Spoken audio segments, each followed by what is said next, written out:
I'm Mair Gwynant. I'm a member of the board and I chair the Audit and Risk Committee. At Adnodd, we look at risk in a measured way and are open to risk when appropriate. And that enables us to look at new and creative opportunities in delivering our work, for example, when we're working with content creators and partners throughout Wales.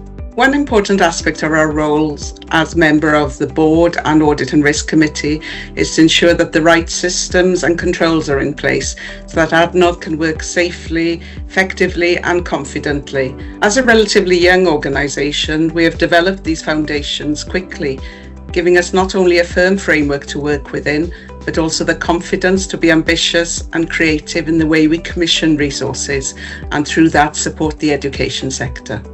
The role is so much more than just looking at risk and compliance. It offers wide opportunities to meet and work with the team at Adnodd.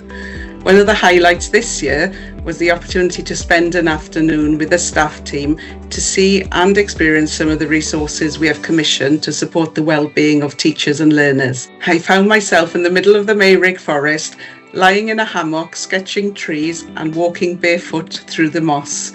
It was really great to mix with the people we work with and to see a different side of the organisation. Our ways of working at Adnodd are solid but also dynamic and progressive. We are looking for someone who can challenge where necessary, but who also looks for opportunities and solutions in a creative way. Come and join us.